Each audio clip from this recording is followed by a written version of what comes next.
Hello, adventurers, and welcome back to Legend of Kelamentura recap series.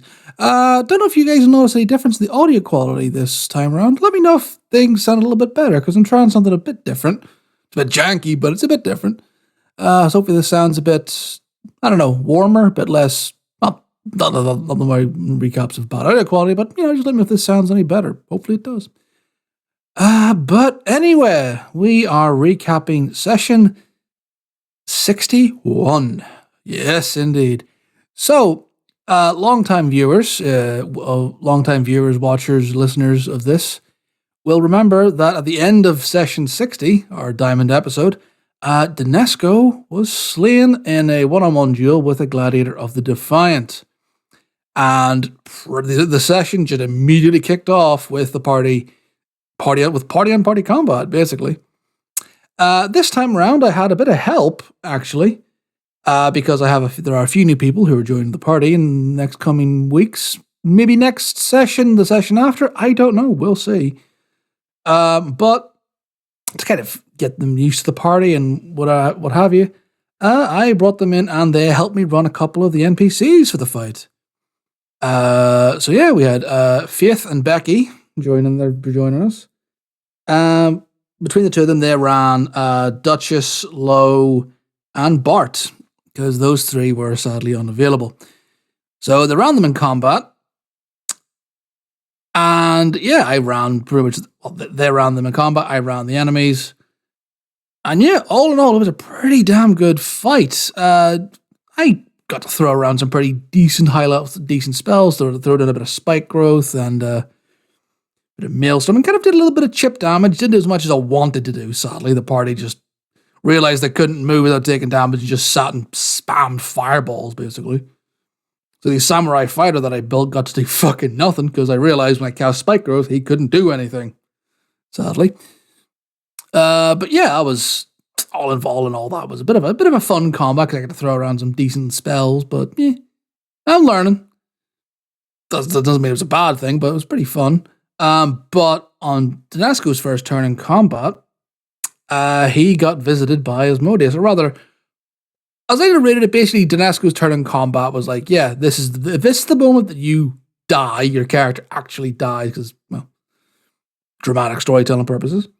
And upon his death, he went back to Asmodeus. Woke up at Asmodeus' throne, and he basically says to him, well, that was a fun fight. Did you mean to die? Was that your intention? No. Okay, good. And then took the soul of the gladiator and basically ripped it in half and threw the life force of the gladiator soul into Dinesco and sent it back into the fray. Like, okay, go on, have fun. Round 2, motherfucker. Or once more onto the breach, I think was what he actually said. So Dinesco now has a feat that I've added to him. I've talked to the player, he kind of knows what happens. It's basically that, yeah, Asmodeus isn't going to let you actually die because he has plans for you. So yeah, that's a thing. But yeah, the party finished up that combat and they managed to retrieve the Spear of Erebus, and a bunch of the party members made Arcana checks, and that this is a significantly powerful magical item. But the Spear of Erebus has definitely been corrupted by some sort of dark Duergar magic. So yeah, it's a fun little thing.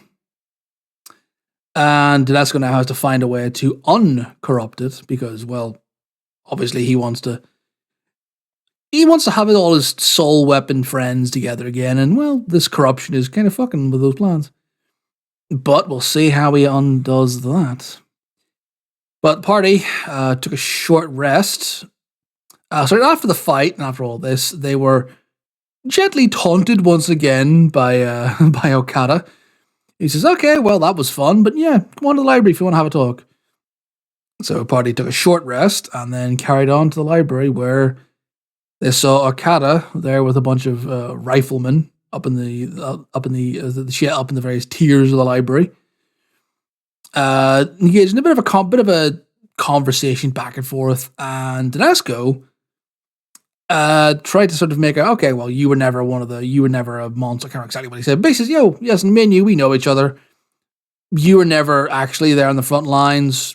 Why didn't you come join us, or why did you walk away from this? Didn't really roll a very good persuasion check, and combat started. But rather, sorry, before combat started, Jeremiah Doyle entered the room. Oh yes, Jeremiah Doyle's back, baby.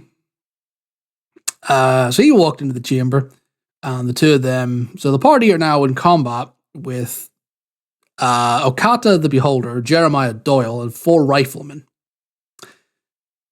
Whew. Oh yeah, so that's going to be a fun fight. So we're in the middle of it, and so far I've got to use a good number of the Beholder's rays. I've done a bit of damage to the party, to a few of the party members. The riflemen, I think the riflemen have done a good bit of some little chip damage back at the casters and the support crew, if you will. And I think the heftiest blow so far has definitely been. Oh, it's the necrotic ray or the death ray. It does a whole bunch of force damage. So that was fun. Beholders are a fun thing to play with. You never really get to play with them very often because they're such a unique thing. You can't just throw a beholder into a fight like you can with. Well, you probably could, depending on the setting, but they're a pretty significant D&D villain. You know, they seem like they need to have a bit of. You got to throw a bit of respect on them. You know. So the party, that's fun. They're trading blows back and forth. Dinesco, what did he move forward? Yeah, he then tried to engage one of the riflemen and rolled absolute. No harm to you, Richard Dinesco, but you rolled like dog shit for your attacks. Rolled really well for your saves, but my God, those attack rolls. Oof. So the highlight of the combat so far genuinely has been Bjorn using his grapple shot to great effect.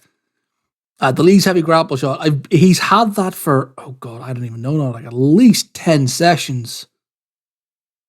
If not, was it about 10 sessions ago was Iceborne? No, it was like Iceborne, that sort of area. He's had it for fucking ages. And that was the first time he was actually got to use the grapple part of the grapple shot. So got a nat 20 on Okata, chained him in place. Did a good load of damage, and basically Captain Ahab, the fucking beholder. And then the two of them had this like a contested strength check of, yeah, he's now grappled because it's grapple shot. And then decided to come in like a wrecking ball and swing the beholder around the place. And yeah, swung him into one of the riflemen, which was a pretty badass baller move. Not gonna lie, genuinely really cool. He did all. He also unleashed his draconic form because Super Saiyans are always fun. And yeah, Okada was then hooked, and okay, well that's the end of your turn. Okay, well end of your turn. Legendary action rolls for sleep, rolls for a beholder ray. Oh look at that, a sleep ray. Okay, Bjorn, you're getting that.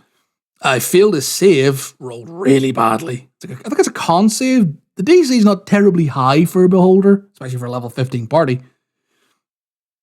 So the DC is not terribly high, but oof, you got a bad roll and that's it. So yeah, Bjorn is currently asleep in the middle of a beholder fight. That's always fun. And yeah, we kind of got to the end of it. I think it was genuinely just the first round. Might even be the second round, but yeah, the first round of combat. Because when you have that many things going on, it takes a while to get through them all. But yeah, so that's where things are at the moment. We just finished the first round of combat, back to the start of the round, and we're going to pick up next time. And hopefully, we get more of a full house. If not, we can always get a bunch of buns to Jaeger/control again, like we did last time. But as it stands, Bjorn's asleep.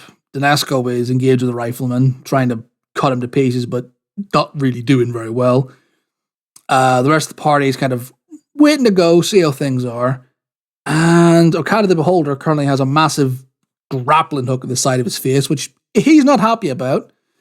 And Jeremiah Doyle is just kind of hanging out at the back of the room watching all of this like, right, okay, what do I do now? And oh boy, does the Dungeon Master have plans for that.